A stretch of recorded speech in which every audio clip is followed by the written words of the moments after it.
नमस्कार, सोशल संवाद में आपका स्वागत है। मैं हूं आशुतोष कुमार रंजन। राज्यसभा चुनाव झारखंड में बीता हुआ 7 दिनों से ऊपर का समय हो गया है, फिर भी यहां पे छींटाकशी का दौर जारी है।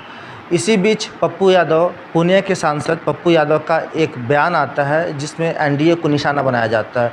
इन सभी बातों को लेकर आज हम आए हुए हैं भाजपा प्रदेश कार्यालय, जहां अशोक बड़ाइक जी हैं। इनसे बात करेंगे और ये अपनी बातों को बड़ा ही मुखरता से मीडिया के समक्ष रखते हैं। अशोक जी, सवाल हमारा नहीं रहेगा, जवाब आपका रहेगा, बताएं। बिहार के पप्पू और देश के पप्पू से बिहार की जनता भी वाकिफ़ और देश की जनता भी वाकिफ़ है।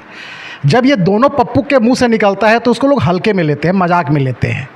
अब ये पप्पू यादव को सुर्खियों में रहने का आदत है, इसलिए कभी वो एक शूटर थे, क्या नाम है उनका, नाम को लेकर सुर्खियों बटने का प्रयास करते हैं कि सलमान खान को धमकी मिला। अनाप शनाप मामले में ना कोई सामाजिक बयानबाजी, ना कोई राजनीतिक बयानबाजी, सिर्फ बयान देकर सुर्खियों में बनना इनका आदत है। वही हाल इनके आका दिल्ली के पप्पू जी का भी है। वो भी अनाप शनाप दे के देश में बस एक माहौल बनाने का प्रयास करते हैं। झारखंड की राजनीति में इनको इतना इंटरेस्ट कब से हो गया है? इनको बिहार की राजनीति में ज़्यादा इंटरेस्ट लेनी चाहिए। ये झारखंड की राजनीति में इसलिए इंटरेस्ट दिखाना चाहते हैं क्योंकि ये हेमंत सोरेन जी से, यहाँ के सरकार से इनको Z+ सुरक्षा श्रेणी सुरक्षा चाहिए, तो इसलिए यहाँ के राजनीति में वो ज़बरदस्ती का मुंडी घुसाना चाहते हैं।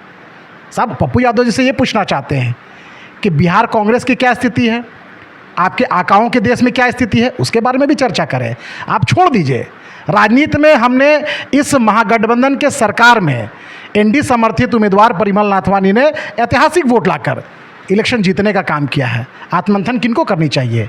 बिहार के पप्पू और दिल्ली के पप्पू का चिंतन करनी चाहिए कि इनके महागठबंधन के आंकड़ा होने के बावजूद भी इनके महागठबंधन के सहयोगियों ने उनको दरकिनार करने का काम किया है। पप्पू यादव जी से सवाल पूछे जाके कि ये कैसा महागठबंधन है, इंडी अलायंस ऐसा गठबंधन है जिसकी गांठें धीरे धीरे खुलती जा रही है।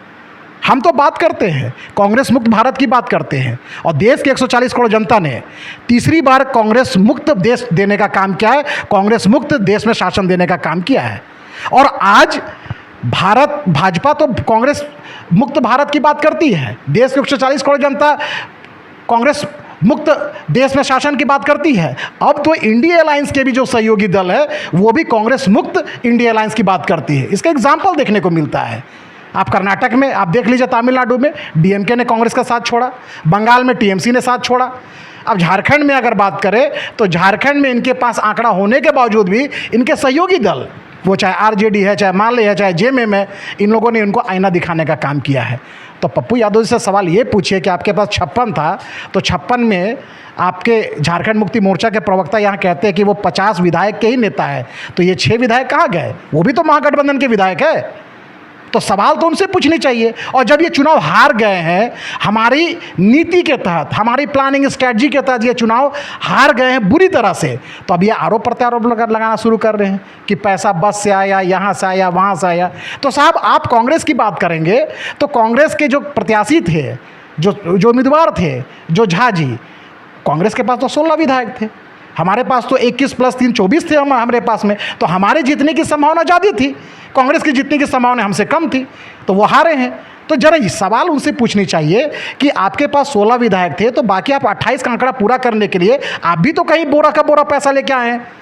आप कहाँ से? हिमाचल प्रदेश से लेके आए, कहाँ से? जहाँ जहाँ कांग्रेस शासित राज्य वहाँ से आप बोरा का बोरा लेके आए। हम तो ये भी आरोप लगा सकते हैं कि आप किस बल पे, किस आंकड़ा के बल पे आपके प्रत्याशी यहाँ पर मैदान में उतरे थे। साहब, आप जब हार गए तो आरोप प्रत्यारोप करना लोकतंत्र में आपको अधिकार दिया गया, बोलिए, कोई दिक्कत नहीं है। लेकिन झारखंड की 3.5 करोड़ जनता जानती है कि कांग्रेस को झारखंड की जनता ने भी बुरी तरह हराने का काम किया है, और इंडिया अलायंस के सहयोगी साथियों ने भी कांग्रेस मुक्त इंडिया अलायंस बनाने का काम किया है। आपसे ये जानना चाहेंगे कि राज्यसभा चुनाव खत्म हुए 7 दिनों से ऊपर का समय बीत गया, सारे कैंडिडेट अपने जो 2 प्रत्याशी थे, दोनों कैंडिडेट अपना सर्टिफिकेट लेके कार्य क्षेत्र में चले गए, लेकिन अभी भी जो छींटाकशी का दौर जो बरकरार है, ये ऐसा क्यों हो रहा है? देखिए, भारतीय जनता पार्टी इस पूरे सिनेरियो में कहीं नहीं है। प्रेस वार्ता कौन कर रहे हैं? आरजेडी के नेता कर रहे हैं। प्रेस वार्ता कौन कर रहे हैं? माले के नेता कर रहे हैं। प्रेस वार्ता कौन कर रहे हैं? कांग्रेस कर रहे हैं। प्रेस वार्ता कौन कर रहा है? जेएमएम कर रहा है।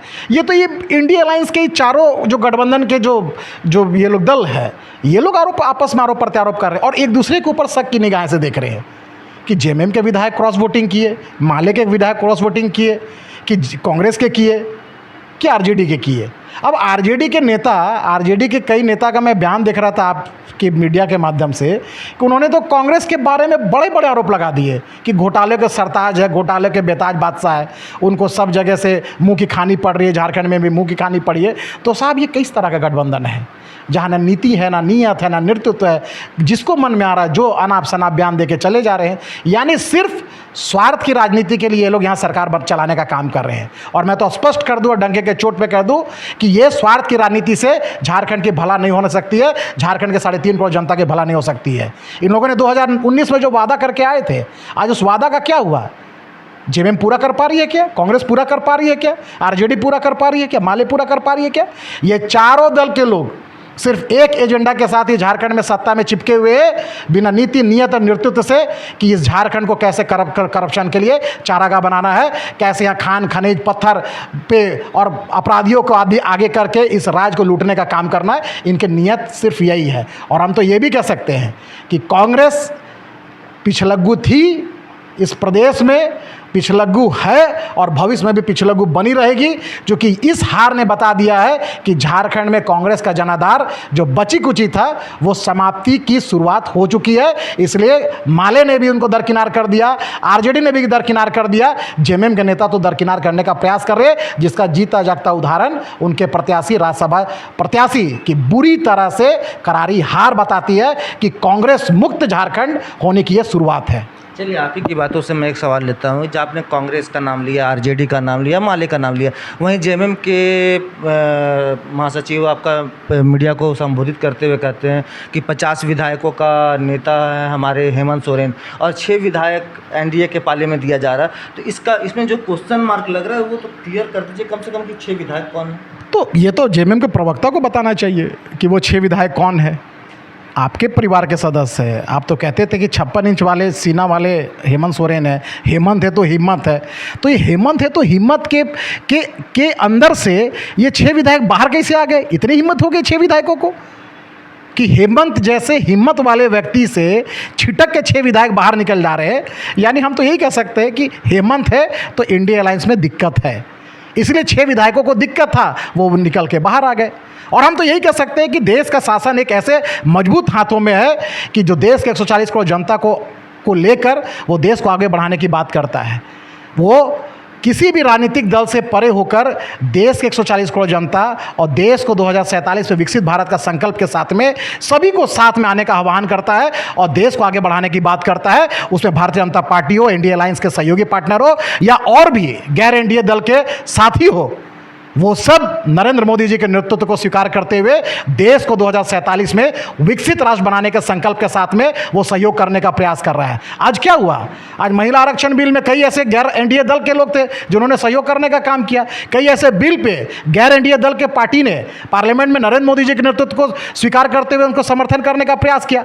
और ये एक शुभ संकेत है देश के एक मजबूत शासक को समर्थन देने का कि ऐसे ऐसे गैर एनडीए विधायक भी नरेंद्र मोदी जी के हाथ को मजबूत करने के लिए एक राज्यसभा सीट यहाँ से देने का काम किया है। उन सभी 6 विधायकों को, वो किसी भी दल के हो, किसी भी विचार के हो, लेकिन मैं उनको धन्यवाद और साधुवाद देना चाहूँगा कि उन्होंने नरेंद्र मोदी जी के बोलते हैं ना एक माला में, एक श्रृंगार में एक फूल झारखंड से देने का काम किया है, जो नरेंद्र मोदी जी के हर नीति, हर निर्णय में वो राज्यसभा में उसको समर्थन देने का काम करेगा। मैं उन 6 विधायकों के प्रति आभार व्यक्त करता हूं और एनडीए अलायंस के जितने मेरे साथी हैं उन सभी की करारी हार की मैं मुबारकबाद देना चाहता हूं कि हेमंत है तो हिम्मत है। अब ये नारा फिसड्डी साबित हुआ। हेमंत है तो दिक्कत है, इस प्रदेश के 3.5 करोड़ जनता जानती है। अब इंडिया अलायंस के जो 56 विधायक में से सभी विधायक को पता चल गया है कि हेमंत है तो हिम्मत नहीं, हेमंत है तो इस प्रदेश में 3.5 करोड़ जनता को दिक्कत है, विधायकों को दिक्कत है। ये इस राज्यसभा चुनाव में बताने का काम किया। आप 56 बोल रहे हैं, उनका 50 कहना है, तो क्या 6 जो विधायक है उनको साफ तौर से माने कि नितिन नवीन और अमित शाह के? देखिए, लोकतंत्र में मैं आपको स्पष्ट कर दूं, राज्यसभा चुनाव में मतदाता 81 विधायक, 81 मतदाता थे। अब लोकतंत्र में हर व्यक्ति को, हर किसी के पास अपने मत का अधिकार मांगने का अधिकार है। हमारे एनडीए समर्थित उम्मीदवार परिमल नाथवानी जी सभी विधायकों के पास गए। अब पता था कि कांग्रेस से दिक्कत है, गैर कांग्रेस से किसी को दिक्कत नहीं है। जेएमएम के प्रत्याशी वैद्यनाथ राम जी अच्छे मार्जिन से चुनाव जीते। कांग्रेस से दिक्कत था, कांग्रेस हो सकता है कांग्रेस के भी लोग क्रॉस वोटिंग किए होंगे, आप माले के भी किए होंगे, आरजेडी के भी किए होंगे, जेएमएम के भी कर सकते हैं। तो अब ये तो स्पष्ट उनको करनी चाहिए ना, उनके आंतरिक विषय है कि वो 6 विधायक कौन है। अगर दम है तो नाम बताए, कांग्रेस में दम है कि जेएमएम के व्यक्ति क्रॉस वोटिंग किए हैं, कि माले के किए हैं, कि आरजेडी के किए हैं, क्योंकि कांग्रेस वो अटैक करेगी आरजेडी को, वो कांग्रेस अटैक करेगी माले को। इतनी हिम्मत और इतनी में औकात नहीं है कि वो जेएमएम के ऊपर आंख दिखाकर बोल सके कि जेएमएम के 6 विधायक क्रॉस वोटिंग किए हैं। जिस दिन ये कांग्रेस के नेता बोलना शुरू कर देंगे, दूध में गिरे हुए मक्खी के जैसे कांग्रेस को सत्ता से बाहर निकाल के फेंकने का काम करेंगे। इसलिए इन लोगों में दम नहीं है। कांग्रेस यहाँ पिछलग्गू थी, पिछलग्गू है और पिछलग्गू भविष्य में भी झारखंड में बनी रहेगी। 29 की तैयारी चल रही है क्या? निश्चित रूप से भारतीय जनता पार्टी ये 7 सालों में इस प्रदेश की जनता ने देखा है कि किस तरह से भय, भूख, भ्रष्टाचार, आप जल जंगल जमीन को जिस तरह से इन लोगों ने लूटने का काम किया है, माइंस मिनरल्स पत्थर को जिस तरह से लूटने का काम किया है, महिलाओं के आबरू को लुटवाने का इन लोगों ने जिस तरह से काम किया है, अपराधी का मनोबल चरम पे पहुंचने का जिस तरह से इन लोगों ने काम किया है, पूरी की पूरी महिला, युवा, आदिवासी, दलित भावनाओं के साथ, पिछड़ों की भावनाओं के साथ जिस तरह से इन लोगों ने खेलने का काम किया है, ये सभी आने वाले समय में ये गुस्सा का गुब्बारा फूटेगा और 2029 में ये महागठबंधन की सरकार बुरी तरह गिरेगी और नरेंद्र मोदी जी के नेतृत्व में फिर से 3.5 करोड़ जनता एकमुश्त होकर एनडीए की सरकार बनाने का संकल्प के साथ में वो खड़ा होगा। ये लोग हारेंगे और नरेंद्र मोदी जी के नेतृत्व में झारखंड फिर से दौड़ चलेगा। ये संकल्प यहाँ के लोगों ने लिया है और निश्चित रूप से कह सकते हैं 2029 में भारतीय जनता पार्टी के कार्यकर्ता इस संकल्प के साथ में 2029 में कमल फूल और भगवा लहरा झंडा यहाँ लहराने का काम करेंगे। नई समीकरण के साथ गिराने का काम करेंगे या कुछ अलग स्ट्रेटजी? हम उन तोड़ने फोड़ने में विश्वास नहीं रखते, हम जनमत पे विश्वास रखते हैं। लोकतंत्र में जनमत में हमारा मानना है कि लोकतंत्र ने जो भी हमको मैंडेट दिया उसको स्वीकार करनी चाहिए।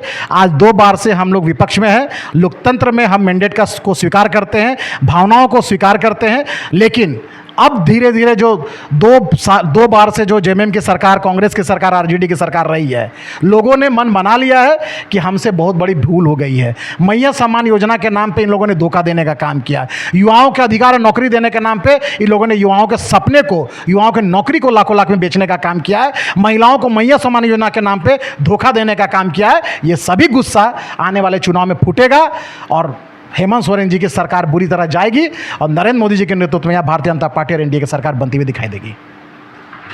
बाकी तमाम खबरों के लिए आप हमारे सोशल संवाद न्यूज़ से बने रहिए। सहयोगी मनीषा के साथ मैं आशुतोष कुमार रंजन। नमस्कार।